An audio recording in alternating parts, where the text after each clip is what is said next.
Now, I would like to invite Mr. Guy Rhodes, Director of Operations of the Geneva International Center for Humanitarian Demining. The floor is yours, Mr. Rhodes. Thank you, Mr. Chairman. Ladies and gentlemen, I will provide a rather general presentation on explosive hazards globally in the context of the protection of civilians.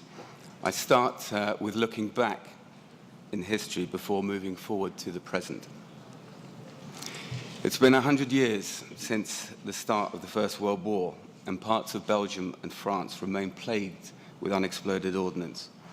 In Belgium alone, there's an average of 150 to 200 tons of explosive remnants of war that is still recovered and destroyed each year. While much of it has aged, a proportion still presents a very real danger to civilians. Indeed, in March this year, 100 years on, 2 construction workers in Belgium were killed and 2 more seriously injured when an unexploded shell detonated at a work site. This slide shows the tonnage of UXO of World War II era cleared from Berlin between 1947 and 2011. In 2011, 45 tons of ERW are still being recovered, and efforts continue today. Similar figures exist in Japan, where 4 EOD teams are on call-out on average once a day. That's 400 call-outs a year, 70 years after the war. Last month, a French tourist was killed on a beach in Brittany, and another one seriously injured. And in Hanover last month also, 14,000 civilians were evacuated from their homes in the middle of the night when a 4,000-pound British bomb was found on a housing estate. Contamination of this era is widespread across Europe, with significant contamination remaining in a number of countries, other examples being Russia, Poland, and the Ukraine. The message here is that countries that have been exposed to significant conflict have contamination from explosive remnants of war, which will remain for many years. In most cases, the idea of determining a baseline for the full extent of explosive remnants of war and looking at the contamination and proactively clearing every item is unrealistic, impractical, and a waste of resources. In most of Western Europe, the response of UXO has essentially shifted from a proactive approach to survey and clearance to one which is typically reactive. Capacities within the police, civil defense or military are on call to deal with the ERW as and when they are found, but where only limited proactive searches occur.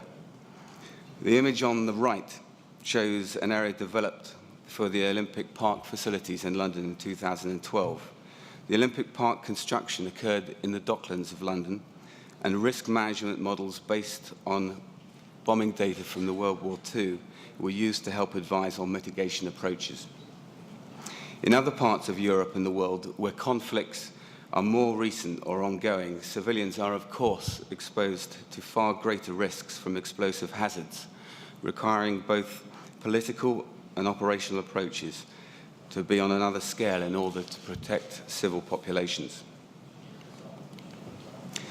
Perhaps the most well-known movement to highlight the disproportionate effects of some weapons on civilians is in regard to anti-personnel landmines.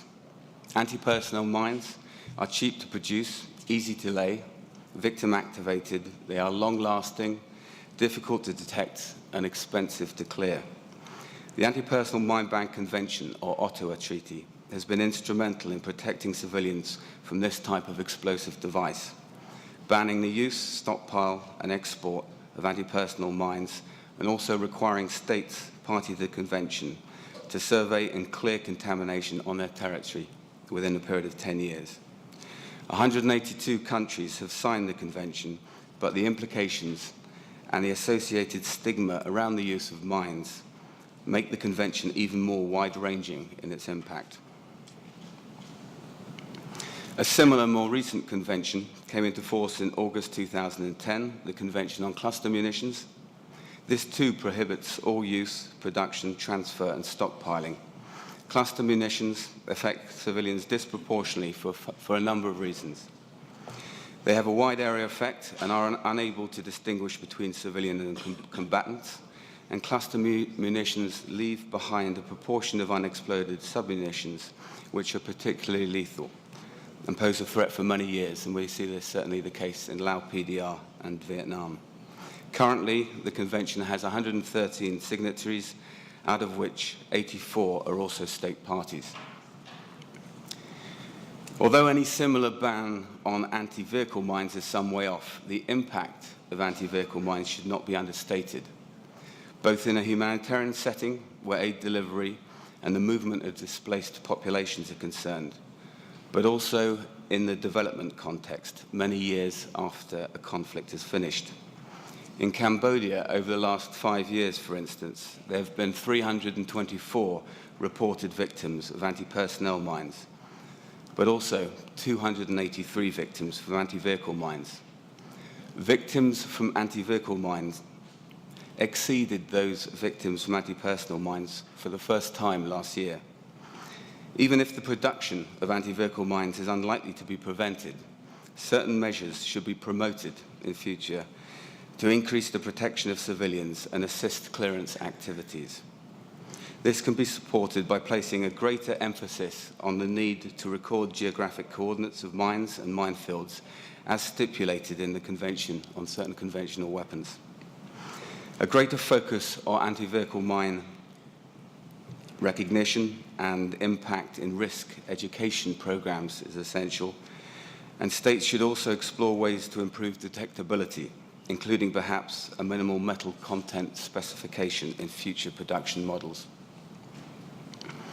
Other broader types of explosive remnants of war are perhaps more relevant after conflict. In many situations, you've got bombs, mortars, artillery shells, grenades, and so on. Such contamination also needs to be addressed with some urgency during and after conflict for two principal reasons. First, they also pose a direct threat to civilians as they can explode if tampered with or are accidentally encountered. Second, and increasingly in significance, is that UXO and AXO can be sources of high explosives for improvised explosive devices, IEDs. For this reason, visible ordnance and abandoned ordnance should be identified, secured, and as soon as possible, practically disposed of in bulk demolitions, as this slide shows.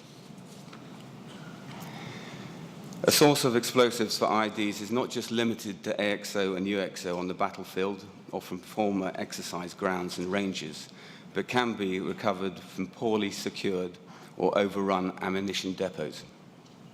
The ammunition depots themselves, however, also pose significant risks to civilians who live or move in the vicinity of such sites, particularly if facilities are not properly managed.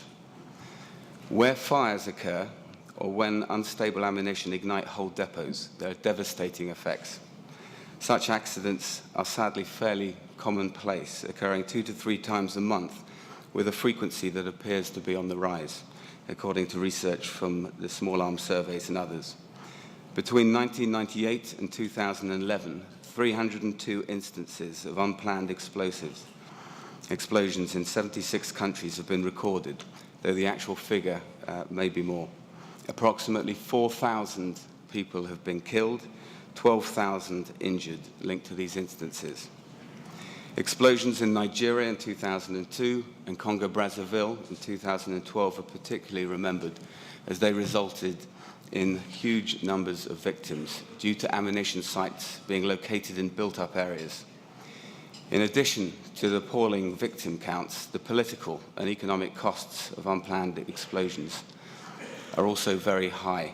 For example, in 2011, an explosion at a port in Cyprus amounted to a total cost of 2.4 billion euros, representing 13% of the GDP in the country.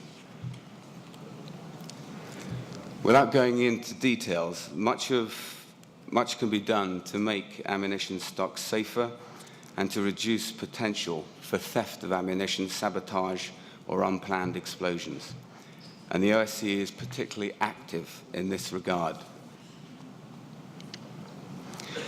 While there are other standards and guidelines in existence, including the OSCE Best Practice Guides, there are two important references for mine clearance operations and safe management of ammunition. These are the International Mine Action Standards, IMAS, which my organisation administer and manage on behalf of the UN, and the International Ammunition Technical Guidelines, the IATGs, of UNODA. There are many challenges that lie ahead. These include the ability to further universalise the various conventions governing conventional weapons, raising awareness, training and implementation of the International Mine Action Standards and International Ammunition Technical Guidelines, and perhaps most challenging but essential, exploring approaches to influence non-state actors.